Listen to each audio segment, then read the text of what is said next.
Sunt în aeroport, suntem aici cu fratele Tupac, zic Tupac ceva. Și cu fratele Cătă, stai să vă filmez troleele, ia. Ba. Uite ce frumusețe, uite ce frumusețe. Nu ăla, mă, uite la complet. Cum te simți, domnișoara, acum? E bună asta? Are multă cofeină? Mi-e somn. Ce somn? Oh. Este Zuzu. Zuzu, tu ce zici, bradere?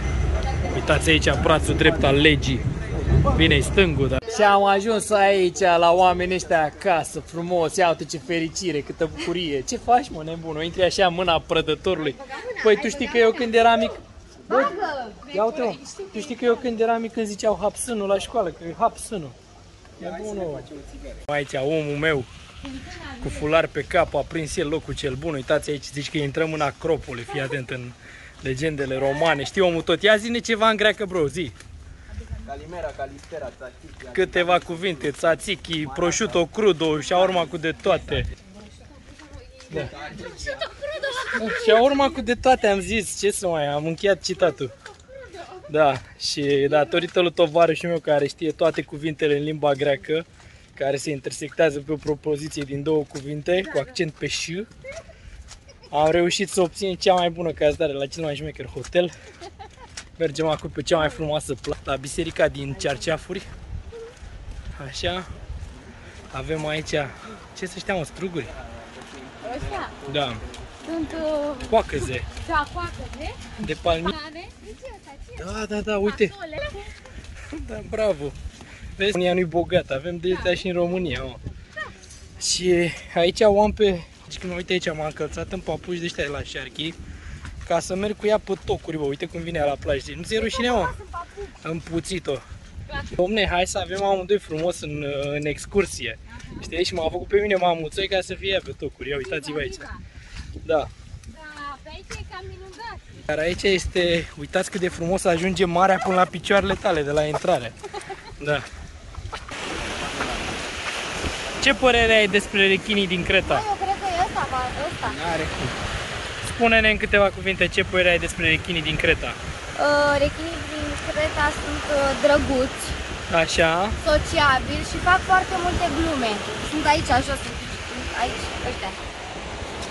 Ești mândră? Da. De trip cu matroanele astea două aranjate de parcă se duc să ia banii pe săptămâna asta. Și cu fratele sportiv aici în spate. Gata, frate. Sunteți în siguranță, mă? Cum? Da, cu bombardieri. Cum se zice în greacă? Dulapuri, mă, nu bombardieri. Acum am ajuns într-un loc deosebit de frumos.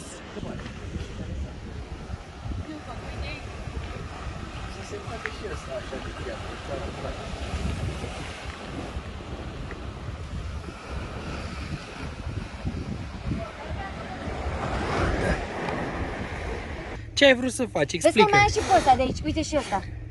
Ăsta. Arată degetul, explicăm ce sunt astea. Vroiam să fur un cactus. Așa, și arată-mi acum, te rog. Și ăștia toți sunt acei și cum o las un pic nesupravegheată, cum dispare din peisaj. Și... Iubire! Iubire, dă-te jos din copac. Acum vine masa, iubire. Dă-te jos din copac, că vine masa acum. Hai, dă-te jos, te rog. Iar ne facem de râs pe unde mergem. Echipa misterelor a ajuns la buncărul nazist. Suntem aici cu Scooby-Doo. Zi, Scooby, ceva. Bă, nu cred că e asta. Nu vreau să te duci, e frică. Hai să vedem și e. Nu vreau, hai ne vreau. Haideți mă toți grămadă, hai toți grămadă. Mă, toți ai murit, toți ce mare lucru, gata. Gata, lasă-i pe ei trecut. Nu vreau să moare, nu vă duceți, nu vă duceți. Bă, nu vreau. Nu e mie, n-aș fa doar de sus podele. Haide, gata, haide. Nu, Axel, hai afară. Ești tu lumina, prețele. Ia uite împuțiții. Mă, parcă mă înseamnă peste tot. Uite cât de șmecheau. Sunt camere de astea, frate, și cred că astea sunt peste... Uite ce e aici, ia uite. Mamă, e Batcave. Mamă, uite aici. Ești prost? Ba da, se văd negri așa. Da, nu dați cu mine, că ies. Da, și vi se pun în dreduri. Eu zic să Nici sunt cozile lui Marina, să nu intră. acolo se vedea, uite așa, cu cuiburile Dar nu lor. se pare mișto că doar noi suntem aici. Ba da, ba da. Hai să dăm și în partea asta. Să Hai măcar asta. Să Uite, mai... astea sunt camere, vezi? Mamă, deci vă Da. iau... Dar vezi că aici se auzi ceva, vezi cu șolobaul. Ai, du-te! Mamă, mă duc burta. Acum să închidă cineva porțile. să nu Hai poți că mai- îmbrădat. Păi n-are poartă, ce trebuie să închid. Uite Lilia. Curios dacă stai singur. Uite, Lilia! Nu înțeleg de ce... Eu nu înțeleg de ce au făcut semnul ăsta peste tot, ce înseamnă. Da, bravo. Aici e mare. Aici n-ai cum să... Nici nu. Aici. Băi, doar să nu urlați, că... Se auzi ceva. Ceva auzi. Da. Hai să ieșim afară, că suntem în munți. Vreau să ne mai uităm și pe aici, uite cât de mare e aici. Poate vine una la Iubire! funda de la mare. Îți put una în capul ăla, ieși afară, te-am luat. Hai odată. Hai. Păi, bine, e atât de mare, cum să plecăm? Iubire, să-ți iei lanternă să vii singur noaptea la ora 12 dacă vrei. Vrei tu să explodezi? De ce nu lași lanternă să-ți vezi? Explorez, nu vreau să explorez. De ce nu-ți lași lanternă? Vrei tu să explodezi? Ce? Da, mă, dar nu era asta. Ia, vină, măică, vină. Uite cât de mare Bă, e camera asta. voi mă lăsați singură. Ce scrie aici? Tu trebuie să ne citești. Fă-i poze la astea, frate. Ăsta-i Dias. Ce înseamnă? Dias este un zeu. Încă o dată să mă văd. Un zeu.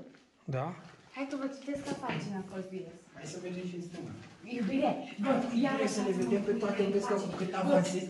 Iubirea mea, ascultă puțin, hai să ne... Cu cât avansezi, vezi că găsești mai multe inscripții de astea mișto. Hai să vedem dacă tot merg să rămân atâta până aici. Marina! Nu, scoateți-mă afară și nu... Hai, Axel, ia înainte. Nu, scoateți-mă, bă, bă, Dar du-te la afară. nu mă, nu, mi-e frică să plec singură, duceți-mă afară. Hai să te duc eu. Haide. Stai, Axel, că te iubit. Dar nu pleca de mine. Nu plec, ai grijă la tine.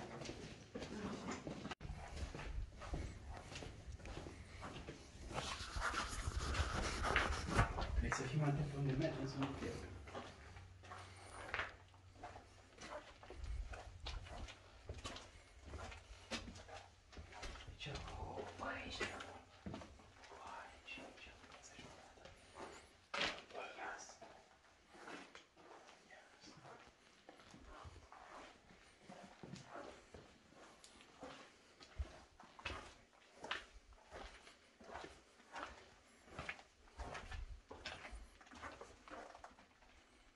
Trepte, bă.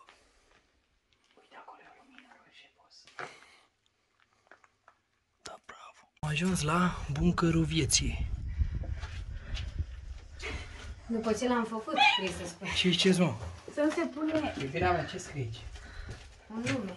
să mă văd, 1945. A, da, asta scrie, da. Scrie mai mult. Astea sunt... 1994. Da, da, astea sunt oameni Care și-au- Da, scrie L și T, Lița cu Taso. Nu merge. Scriu și eu ce. Și acum știi să plecăm. Da. Să luăm drept. Asta. A, pe aici a fost. Da. Da. Ok, hai că mergem pe celălalt scări acum. Ce mai avem de vizitat? Stai că scrie doar o poartă. Cred că n-am aflat. Ia uite-l. Stai că avem aici o chestie deosebită. Oamenii ăștia au cheltuit în 2008 2,4.400.000 de euro, 440 de euro, ca să facă tot situl ăsta. Adică aici au venit muncitori, arheologi, geologi, toate națiile de oameni. Inclusiv au reconstruit arhitectura ca să o facă. Deci gândiți-vă că au avut restauratori de patrimoniu ca să facă treaba asta cu doar 2.440.000 de euro. Târgu Jiu, fratele nostru a făcut un giratoriu la Bursești cu jumate din SUA, asta ești nebun. Gândește-te că arheologul a fost Dorel și cu Gigel. Bă, tu ești normal la cap, tu gândești, vezi diferența dintre o țară care respectă istoria și folclorul și investește în el și păstrează tradiția și mai ales o exploatează, pentru că uitați, acolo aduce profit. Și diferența dintre unul care își mai trage o vilă pe undeva prin străinătate, mai cumpără un hotel. Intră la crama romană. Ia să vedeți aici. Hello.